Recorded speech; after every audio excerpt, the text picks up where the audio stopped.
They're set. Racing in the cup. There's never been anything like her in Australian racing history. 3 consecutive Melbourne Cups and a Cox Plate to boot. Not since Far Lap has a horse caught the public imagination like Makybe Diva. But a champion becomes a legend. Makybe Diva has won it. Well, the Diva may have retired from the racetrack, but she's immortalised in bronze here on the Port Lincoln foreshore. And the man who created this immensely popular likeness happens to be a local as well. I think one of the things that gives me the biggest thrill is if I see the kids running across to it. You know, the children just love it. It's a mixed feeling, really, because I'm delighted that she's there. I'm proud of the fact that she's there, but I'm always sort of keeping an eye out for her as well.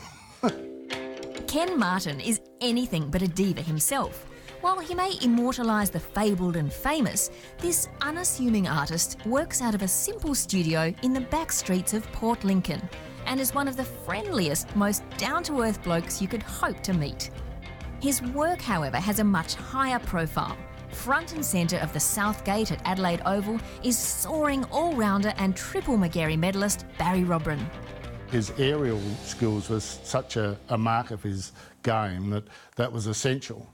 But then I brought in the idea of the column to support him, to have that sense of that kinetic energy as he's flying through the air and at the same time removing the requirement of that poor devil in front of him where he had his foot in the middle of his back. And on the members' lawn, Boof may have just hit a 6. Or was he actually bowled by Jason Gillespie?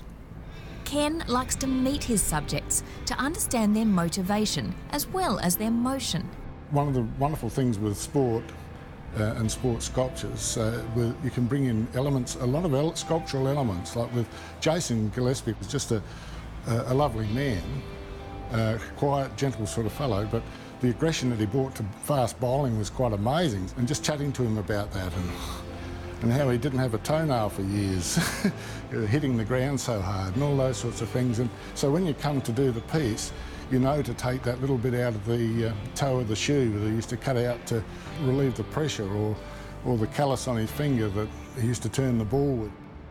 Back in the studio, you might recognise another legend taking shape. This is the way Ken develops most of his bronzes, with a scale model or maquette.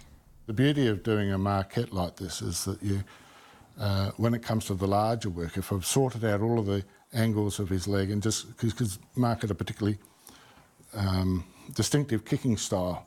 So once I've got all of that and the attitude and the spirit of it right, then I can translate that into the larger work. But sporting heroes are just one facet of Ken Martin's work. The net mender was inspired by the fisherman he met when he first moved to Port Lincoln in the late 70s.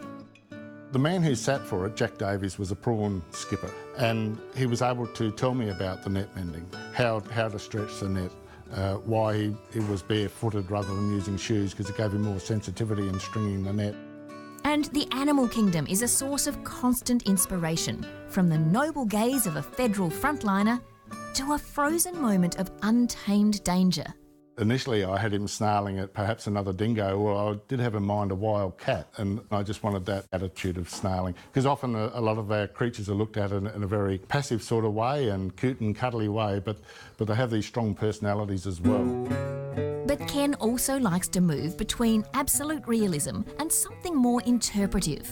There is another area of the work quite different to the figurative work, which is an organic form, and that initiated from this notion of morphing together plant, human and animal form, and it was really a connecting between humanity and nature.